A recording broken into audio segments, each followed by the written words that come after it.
Hi guys, it's Rena Jadov with Bev and a special guest, Dr. Eric's in the house. Hi, Dr. Eric. There.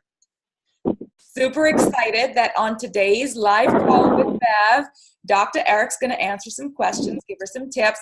Now, Bev, are we halfway? Are you halfway in the program? Are we on day 7? I've done day 8 and 9, actually.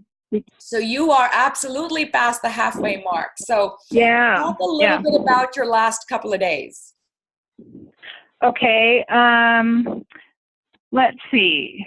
So I've been doing your mindful moments, which are really nice in the morning. Yeah. And the gratitude and the goal. So that kind of really sets up the day really nice and gets you in a positive frame of mind. And been trying to drink as much, water and tea as I can, herbal tea. I had some loose stool return, and so I started methylcellulose, probably at the wrong time, and with my supplements, and so I got some heart palpitations, and that's cleared up. I will actually talk about your heart palpitation. So for those of you who are listening, Bev messaged me one of the days, just a couple of days ago, saying, I'm having heart palpitations. I think I'm going to take off, not do the intermittent fasting piece. And I said, absolutely. And we got Dr. Eric in the house. One of my questions for you, Dr. Eric, is I know that sometimes heart palpitations are related to histamine intolerance. And histamine intolerance can manifest, of course, for everyone who's got gut issues like Bev and I. Like when I had SIBO, I had so much histamine intolerance. And definitely I used to get a lot of heart palpitations as well as anxiety, just a sense of restlessness, of course, along with the rashes and the hives and all the other good stuff. So my question was, Dr. Eric, how would she even figure out if it is related to histamine intolerance or not? Well, I mean, the simple answer is cut out histamine producing foods and see if the palpitations go away, which is a whole nother sort of set of foods that would have to be eliminated. Caveat being, always consult with your medical provider if you have a concern about your symptoms, since heart palpitations, could potentially be related to something more serious, although most patients or people who know that they have them and they get more of them, it's probably from the same reason, which may have been checked out before and has been proven to be not serious. A lot of foods could rev you up to where they gave you heart palpitations, not just histamine containing foods, but anything that kind of led to an increase in glutamate, certainly food additives, chemical, MSG, but we really don't allow those on the diet. So maybe for some people, they could be sneaking in if they're not careful about what they're taking in. Is glutamine different than glutamate? Yeah, I said glutamate, which is like monosodium glutamate or MSG. Which okay. No. Yeah. Okay. Yeah. Okay. Yeah. I've been, because there's so many things I can't eat, like, to get calories. I've been having 24-hour yogurt, but I microwave it to kill the bacteria. And it's goat milk, but I'm lactose intolerant, but I seem to tolerate that. So do you think that could be a problem? I don't think so. Okay. I mean, palpitations also could be from any number of things, like not getting enough sleep or, again, we don't want you to have caffeine, but maybe somebody's drinking caffeine, anxiety, stress, all those things can increase palpitations. Lack of magnesium. So I'll usually give magnesium to just about anyone with palpitations, because that will make them go away. It depends on the type of magnesium. I particularly like something called magnesium taurate for palpitations, but if you're just doing like mag oxide, it's 400 milligrams twice a day. If it's glycinate, it's 1 to 2 capsules twice a day. Okay. Most of us are probably somewhat functionally deficient in magnesium. Uh-huh. Yeah, it's hard to eat enough to get, from your greens, that's for sure. And it's a stress nutrient, I call it. So when we're under stress for other reasons, yeah. it gets depleted because it gets used up because a lot of things in the body need it. A lot of reactions need it. So it gets chewed up. I tried that MCT oil for more calories, and I think that also, it feels like a palpitation anyway. It zips me up too much, I think. I'm real sensitive to caffeine. It feels like if I ever drank caffeine, I feel like I got an injection in my vein of, So, and that's some people thought to be up to 100-fold difference in metabolism of caffeine among humans. So some people can literally metabolize caffeine 100 times slower than other people. Okay. That makes sense. Those are the people that have coffee at 1 in the afternoon and can't sleep at night. Yeah. Well, I could never have it past noon. Now I can't have it at all as I gotten older. Well, it's interesting, Bev. I can't even eat chocolate without getting wired. So I've become so sensitive because I went 18 months with no caffeine. Green tea lights me on fire. Like I can't sleep for 2 days. I get so hyper. But I did want to share my own experience. It's one person's experience, which is anything that was fermented would give me a histamine reaction. So that included probiotics. It included kombucha. It definitely included dairy. So I had to completely stop dairy, goat dairy, any kind of dairy while I was healing my gut, because my gut would just find all fermented foods have a higher dosage of histamine in them. So I would suggest try not having the dairy and see if it makes a difference. I hope you're journaling.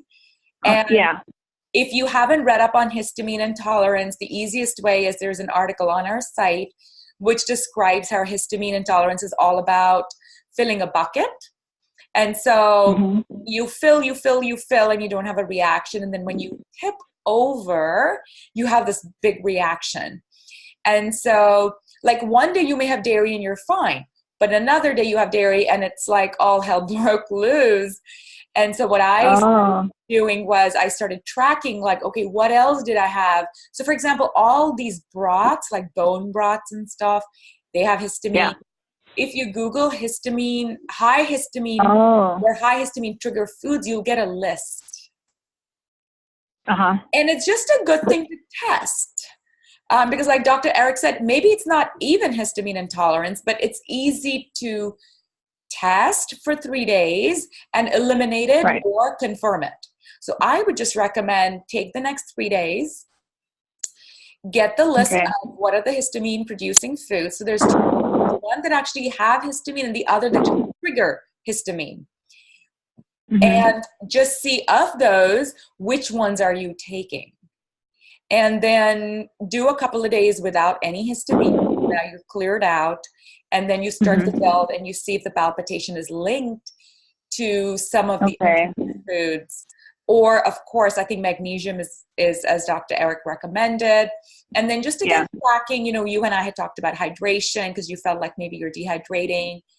I told you that I take for hydration, especially when you're doing long bouts of no food. Initially, your body just is so used to getting more that hydrating with something like a liquid IV is just wonderful. Okay. So to replace the yogurt calories, like I know you said to use collagen, that's okay histamine wise? I think collagen has histamine too. I think it's a question of the combination, meaning if you're going to do a lot of collagen today, maybe don't do dairy. Then if you're going to do a lot of dairy, then don't do collagen. Like that would be one way to balance out your histamines. But really my suggestion is to make a list of that histamine producing foods and then go from there. And get the list of the low histamine or no histamine foods and see if you can add those extensively in it. Okay. For me, the way I dealt with my weight issues, as I shared with you, was nut butters. I just would have, and I still do that. Like I'll sit down with a bottle of sprouted almond butter from my favorite place, which is Philosopher's Stone Ground. And I can go through half a bottle, which is like 1,000 calories.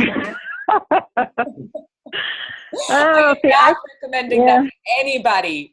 If anyone's listening to this and they're going to send me nasty messages, I am not recommending. I am just sharing that when I was down to 90 pounds and I couldn't figure out where to get my calories, you know, I'd go through a bag of cashews, very high calorie, high carbs. So those are some options. Yeah. I can't do the nuts, can't do beans. Oh, okay. Well, then. Yeah. So I'm like oil and meat. Knows what my main calories are. Lamb, beef, lamb, cooked in lots of olive oil or avocado oil or ghee. Okay. So probably I don't add in any probiotics until I get rid of the histamine problem. Well, test it out. Like we said, we don't even know if it is or not, so just test it out. Okay. If it is, then probiotic is one of the things that adds pretty dramatic histamine. So if you're going to do a probiotic, then don't do the dairy. Oh. Because it's like a balancing bucket, right? So it's how much histamine producing foods did you put in your body today? And then if it's too much, then that's where so it's just figuring out how to balance these items instead of having them all on the same day. Yeah. So as your gut heals, then does your tolerance increase? Oh, definitely. I can eat anything at all. I have zero histamine issues. I was going to tell you that I did take something called Antranex for histamine intolerance, and it is a miracle, and no one talks about it because it's out of Japan and no one in America makes any money off of it. So it's called Antranex, Antronex. It is expensive. I used to order it on Amazon. It's basically ground up liver is what it is. And 5 or 6 of those before I ate is how I managed close to a year of my histamine. So basically in my case, I reacted to everything. Yeah. So that Antranex got me through an entire year where I would take that 30 minutes before I ate my meal, and I would have zero reaction. So then I could take my probiotic and I could take something else. But I would say if your body's not ready for it, Antranex is not the answer. Like, let your body heal. But Antranex is really good when you do end up in a situation like that. Now, what are you going to do, right? You're hiving. Like in my case, I would be like hiving and rashing. I was like, now what do I do? 4 or 5 Antranex, popping them in would help me go back to baseline, 0. Basically, all histamine reaction would stop within 30 minutes for me. Wow. That's encouraging. Yeah, it's out of Japan. It's a Japanese, all natural, and it's pretty amazing. So you may want to just check that out as a backup. Yeah. And of course, I don't know them. I don't get any revenue or referral. I have to say that as a disclaimer here. And I'm not a doctor, so again, I'm just sharing what worked for me. Yeah. So I see on your excluded food list, like no eggs, no, probably no, is it miso or miso, the fermented soybean paste? That's probably a no-no. Yeah, miso. Soy. We took out soy because it's so hyperallergenic for some people. Okay. And so at the end of like the boot camp, if you've eliminated all these things, then ones that you think are problems, are those the ones that you add back in slowly? Is that the part of the idea, or is the elimination diet? Yeah, the idea is to add back, eventually to try adding back everything that you took out, unless you don't want it anymore. Like junk food or added sugar or additives or dyes or caffeine or alcohol. But, the main ones that you want to be able to eat, ideally, like eggs and soy and dairy and gluten, if you're going to try to see if you tolerate that, then you test them all. Okay. Wonderful. All right. Well, we're going to be really excited to hear how things go over the next couple of days, and we'll catch up with you again in a few days. Any other questions for Dr. Eric? No, I think he answered them pretty good. So thank you, Dr. Eric, for taking the time. Thanks for taking charge of your health. Yeah, we'll get there. You absolutely will. Absolutely. Okay. All right. Well, big hugs. Have a fabulous weekend. Dr. Eric, thank you. You're awesome for welcome. everything you're doing. Bye, Rena. Bye-bye. Bye-bye.